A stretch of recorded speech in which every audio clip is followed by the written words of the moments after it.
രണ്ട് രാജാക്കന്മാർ അധ്യായം 8. ക്ഷാമത്തെക്കുറിച്ച് മുന്നറിയിപ്പ്. താൻ പുനർജീവിപ്പിച്ച കുട്ടിയുടെ അമ്മയോട് എലീശ പറഞ്ഞിരുന്നു, നീയും കുടുംബവും വീട് വിട്ട് കുറച്ചുകാലം എവിടെയെങ്കിലും പോയി താമസിക്കുക. കർത്താവ് ഈ നാട്ടിൽ ക്ഷാമം വരുത്തും. അത് 7 വർഷം നീണ്ടു നിൽക്കും. അവൾ ദൈവപുരുഷൻ്റെ വാക്കനുസരിച്ച് പ്രവർത്തിച്ചു. അവളും കുടുംബവും ഫിലിസ്ത്യരുടെ നാട്ടിൽ പോയി 7 കൊല്ലം താമസിച്ചു. അതിനുശേഷം അവൾ മടങ്ങി വന്ന് രാജാവിനോട് തൻ്റെ വീടും ഭൂമിയും തിരികെ തരണമെന്ന് അപേക്ഷിച്ചു. എലീശ ചെയ്ത വൻ കാര്യങ്ങൾ അവൻ്റെ ദൂതൻ ഗഹസിയോട് രാജാവ് ചോദിച്ചറിയുകയായിരുന്നു.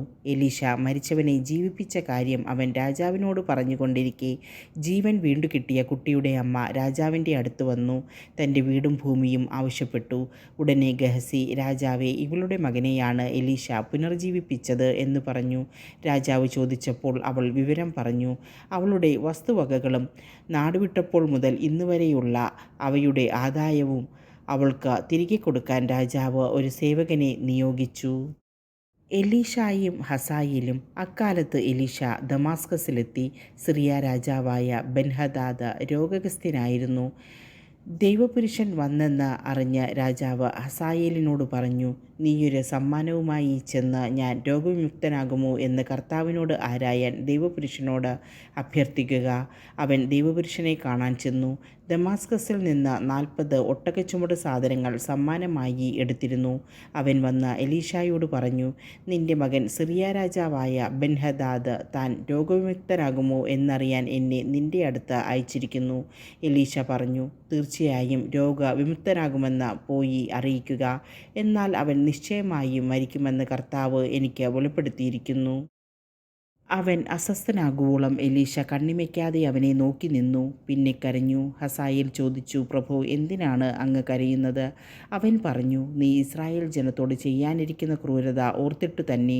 നീ അവരുടെ കോട്ടകൾക്ക് തീ വയ്ക്കുകയും അവരുടെ യുവാക്കന്മാരെ വാളിനിരയാക്കുകയും അവരുടെ പൈതങ്ങളെ അടിച്ചു കൊല്ലുകയും ഗർഭിണികളുടെ ഉദരം പിളർക്കുകയും ചെയ്യും. ഹസായേൽ ചോദിച്ചു, നിസ്സാരനായ ഈ ദാസന് ഇത്രയെല്ലാം ചെയ്യാൻ കഴിയുമോ? എലീശ പ്രതിവചിച്ചു, നീ സിറിയയിൽ രാജാവാകുമെന്ന് കർത്താവ് എനിക്ക് വെളിപ്പെടുത്തിയിരിക്കുന്നു. അനന്തരം അവൻ തൻ്റെ യജമാനൻ്റെ അടുത്തേക്ക് മടങ്ങി. യജമാനൻ ചോദിച്ചു, എലീശ എന്തു പറഞ്ഞു? അവൻ മറുപടി പറഞ്ഞു, അങ്ങ് നിശ്ചയമായും സുഖം പ്രാപിക്കുമെന്ന് പറഞ്ഞു. പിറ്റേ ദിവസം അവനൊരു പുതപ്പെടുത്ത് വെള്ളത്തിൽ മുക്കി രാജാവിൻ്റെ മുഖത്തിട്ടു. അങ്ങനെ അവൻ മരിച്ചു. ഹസായേൽ രാജാവായി.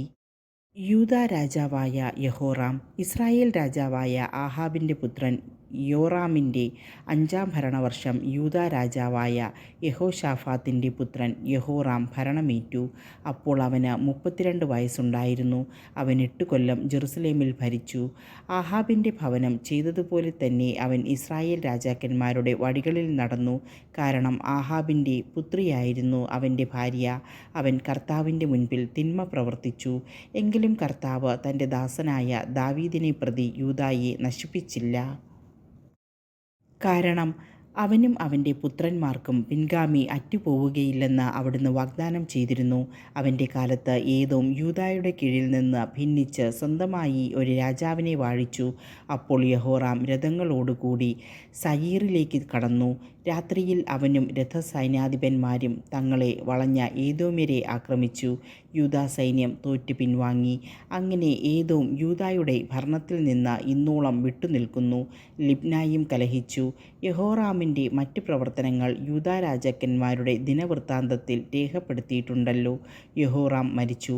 പിതാക്കന്മാരോടൊപ്പം ദാവീദിൻ്റെ നഗരത്തിൽ സംസ്കരിക്കപ്പെട്ടു. പുത്രൻ അഹസിയ ഭരണമേറ്റു. യൂദാ രാജാവ് അഹസിയ. ഇസ്രായേൽ രാജാവായ ആഹാബിൻ്റെ പുത്രൻ യോറാമിൻ്റെ 12-ാം വർഷം യൂദാ രാജാവായ യഹോറാമിൻ്റെ പുത്രൻ അഹസിയ വാഴ്ചയാരംഭിച്ചു. അപ്പോൾ അഹസിയായ്ക്ക് 22 വയസ്സായിരുന്നു. അവൻ ജെറുസലേമിൽ 1 വർഷം ഭരിച്ചു. അത്താലിയ ആയിരുന്നു അവൻ്റെ അമ്മ. അവൾ ഇസ്രായേൽ രാജാവായ ഓമ്രിയുടെ പൗത്രിയായിരുന്നു. അഹസിയ ആഹാബിൻ്റെ വഴികളിൽ നടന്നു. ആഹാബിൻ്റെ ഭവനം ചെയ്തിരുന്നതുപോലെ കർത്താവിൻ്റെ മുൻപിൽ അവനും തിന്മ ചെയ്തു. കാരണം ആഹാബിൻ്റെ ഭവനത്തോട് അവൻ വിവാഹം വഴി ബന്ധപ്പെട്ടിരുന്നു. അവൻ സിറിയ രാജാവായ ഹസായേലിനെതിരെ യുദ്ധം ചെയ്യാൻ ആഹാബിൻ്റെ പുത്രൻ യോറാമിനോടുകൂടെ റാമോത്ത് ഗിലെയാദിൽ പോയി. അവിടെ വെച്ച് സിറിയക്കാർ യോറാമിനെ മുറിവേൽപ്പിച്ചു.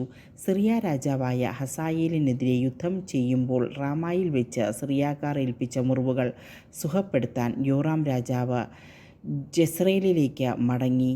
യൂദാ രാജാവായ യെഹോറാമിൻ്റെ പുത്രൻ അഹസിയ അവനെ സന്ദർശിക്കുന്നതിന് ജെസ്രയേലിൽ ചെന്നു.